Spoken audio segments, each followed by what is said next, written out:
एक कठोर प्रशासक, पण त्याचबरोबर महाराष्ट्राच्या जनजीवनाशी जनमानसाची समर्पित झालेलं एक नेतृत्व म्हणून त्यांच्याकडे पाहायला जातं. संपूर्ण राजकीय कारकीर्द त्यांनी राज्याच्या आपल्या बारामती मतदारसंघाच्या विकासाकरता त्यांनी अविरतपणे त्यासाठी काम केलं. अनेक वेळा काही राजकीय मतभेद झालेत. माझेही त्यांचे बऱ्याच वेळा काही विषयामध्ये मतभेद झाले, परंतु एक भूमिका जी त्यांना करायची आहे किंवा आपल्याला करायची ती संपल्यानंतर मात्र पुन्हा एकदा एकत्र बसायचं आणि संवादातून मार्ग काढायचा. कारण शेवटी निर्णय करताना तो लोक हिताचा झाला पाहिजे, जनतेच्या कल्याणाचा झाला पाहिजे, हा एकमेव भूमिका त्यांच्या मनात असायची आणि विसंवाद होऊ दिला नाही.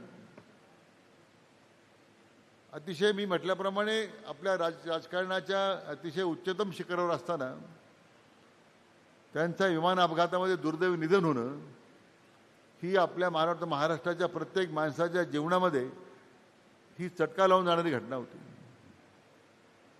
म्हणजे आजही विश्वास बसत नाही ही घटना झाली असेल म्हणून. आणि आज त्यांचा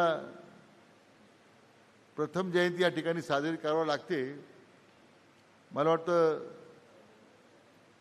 ही आपल्या सर्वांच्या दृष्टीने अतिशय एक दुःखद घटना आहेच.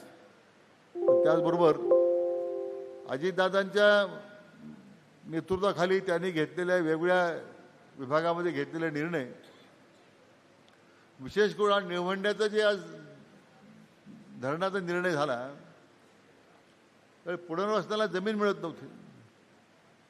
मला वाटतं जे प्रकल्पग्रस्त आहेत त्यांना रोख स्वरूपामध्ये रक्कम देऊन त्यामध्ये धरणाचं पुनर्वसन झालं पाहिजे. मला वाटतं पहिला निर्णय हा निळवंड्याच्या बाबतीमध्ये अजितदादांनी घेतला, हे मला आज या निमित्तानं आपल्याला मुद्दाम सांगितलं पाहिजे. आज भलं त्याचं श्रेय कोणी घेऊ, पण अजितदादांनी आणि मग त्यांनी घेतलेल्या निर्णयामुळे अनेक राज्यातल्या बाकीच्या धरणांच्या पुनर्वसनाचं काम मार्गी लागली. एक अतिशय कर्तव्यदक्ष कठोर प्रशासक आणि तेवढाच मावळापणा असणारं एक नेतृत्व आज आपल्यामध्ये नाही आहे. मी पुन्हा एकदा त्यांच्या स्मृतीला अभिवादन करतो.